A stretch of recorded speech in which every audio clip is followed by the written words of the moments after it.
Fala galera do Vascão, bora reagir a mais um vídeo aqui do SBT Sport Rio, trazendo as últimas do Vasco, as últimas informações. A situação do Vasco não é das melhores, joga contra o Fortaleza pelo Campeonato Brasileiro. O Vasco precisa vencer para pelo menos sair da zona de rebaixamento, pelo menos. Não quer dizer muita coisa não vai afastar, não vai se desgarrar. Vai pelo menos ali sair uma casinha, né? Para tirar o susto aí da sua torcida, porque a situação do Vasco é muito precária.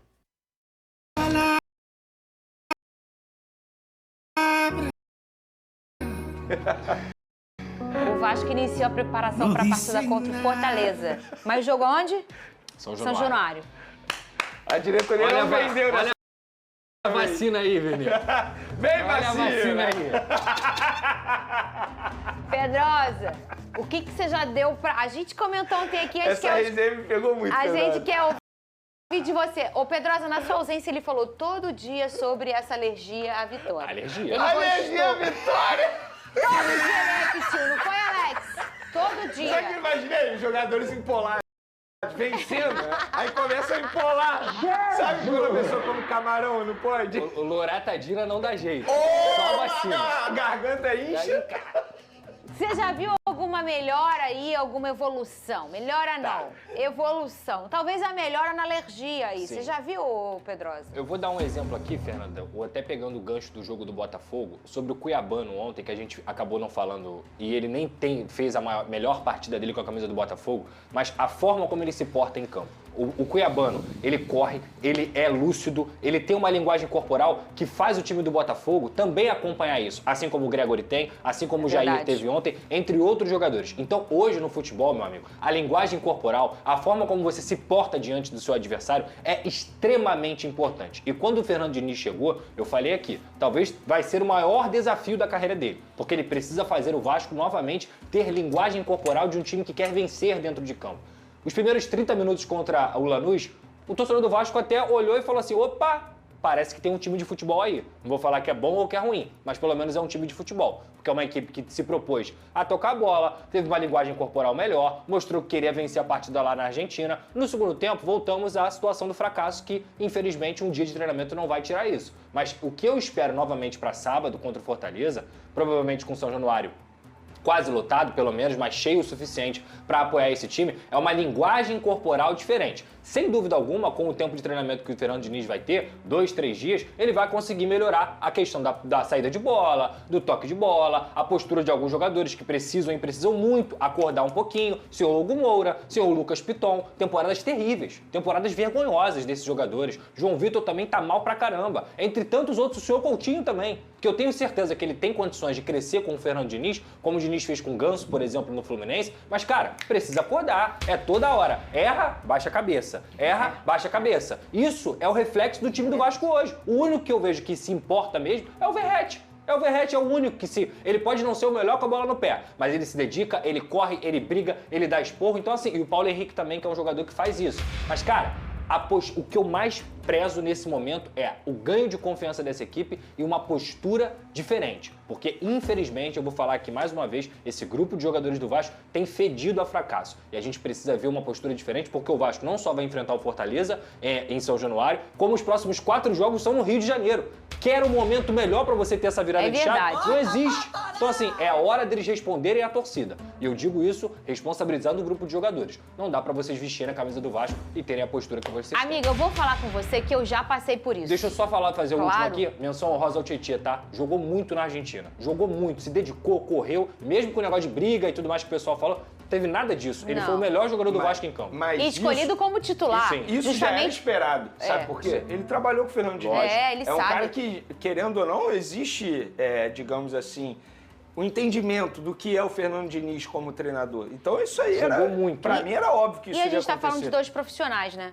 O Diniz e o Tietchan. Exato. Se em algum momento teve uma continuar falando desavença, disso eu ainda. acho que vai ser interessante essa passagem, esse reencontro dos dois, para as pessoas pararem de falar disso, né? E são 2 profissionais também. Exato. E para as pessoas pararem de lembrar disso, E se né? tem uma Fazer coisa uma que o nova Fernando página. Diniz evoluiu como treinador, eu acho que é o relacionamento. de uns tempos pra cá. Por exemplo, quando ele começou lá no São Paulo, quando teve problema com o Tietê, ficou nítido que ele não sabia se relacionar com o jogador. Atualmente, eu vejo o Fernando Diniz totalmente Mas ao às vezes contrário. ele dá uma a skin dele, treinador, pega muito ele. Aquele jogo com o Luciano no ano passado contra Foi. o São Paulo, que ele Se faz... tu tomar cartão amarelo, tu tá... É isso. Só uma. Ô, Diniz, me escuta aqui de novo aqui. Por favor, Diniz, vem cá, Me vai, escuta vai aqui nele. rapidinho. Vai. O Hugo Moura não é o André. O Hugo Moura não é o André. É só isso que eu tenho pra falar. Só isso. Vamos beber água. São 2 litros por dia. Hora de falar sobre o goleiro Léo Jardim, titular absoluto do Vasco e pretendido por Palmeiras e Cruzeiro. Qual a real situação do contrato do atleta? Vou trazer todos os detalhes a partir de agora. Léo Jardim tem vínculo com o Vasco até 31 de dezembro e é baseado nisso que o Cruzeiro e o Palmeiras já abriram conversas com o atleta, tentando a assinatura de um pré-contrato para julho. Mas Vasco e Léo Jardim têm um acordo, uma cláusula nesse contrato atual que prevê a prorrogação automática do contrato por mais um ano se ele disputar pelo menos 50 partidas oficiais do Vasco em 2025. Cruz Maltino deve fazer pelo menos 61 jogos, ou seja, 50% desse número de partidas equivaleria a 31 jogos. Léo Jardim foi titular na derrota contra o Lanús na noite dessa terça-feira pela Sul-Americana, completando seu 26º jogo, o que faz com que o torcedor do Vasco possa respirar aliviado, mesmo tendo recusado 3 propostas oficiais do Cruz Maltino. O Léo Jardim entende que o projeto esportivo e a capacidade financeira do Vasco são problemas. Ele está a 5 jogos de ter uma renovação automática do contrato. Não acredito que o Léo Jardim vai se recusar a entrar em campo daqui até o fim da temporada para que essa prorrogação do contrato aconteça de forma imediata. Diante desse cenário, sabendo disso, que o Palmeiras abriu tratativas com Gabriel Grando, goleiro que pertence ao Grêmio, é reserva por lá e era o plano B no Palmeiras. O Verdão tem convicção, tem a intenção de liberar o atleta. Já o Cruzeiro via no Léo Jardim a possibilidade de trazer alguém para disputar a posição com o Cássio a partir da próxima temporada, mas ao que tudo indica, o Vasco vai conseguir manter seu goleiro, que é ao lado do Verratti, o principal jogador da equipe. É isso aí, galera do Vascão. O Vasco enfrenta nesse final de semana o Fortaleza, que não vem muito bem também pelo Campeonato Brasileiro. Próximo jogo do Vasco na Sul-Americana. Vamos dar uma olhada aqui. Estou bem desligado aí das competições, né, Sul-Americana. Aqui, Sul-Americana. O grupo do Vasco, vamos ver como é que tá. O Melgar venceu, né, o Puerto Cabello, fora de casa, venceu por 1-0. E o Vasco tomou 4. O Vasco tomou 4. O Puerto Cabello. Que loucura, né, mano? Que loucura. E empatou, né? O Vasco empatou lá contra o Melgar 3-3. O Vasco vencia por 3-1. Poderia estar numa situação bem melhor nesse momento. Poderia estar aí com 8 pontos. 9, 10, 11.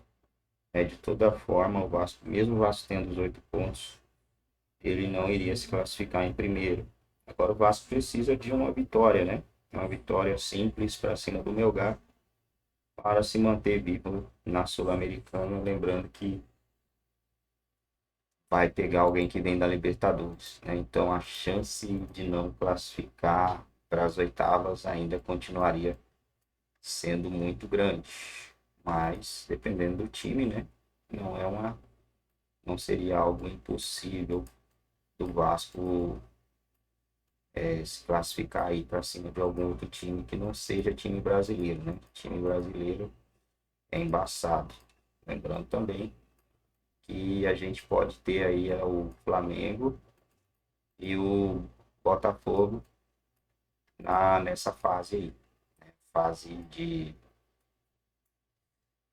playoffs, né? Vindo dos playoffs da Copa da Libertadores. Então podemos ter aí confrontos pesadíssimos.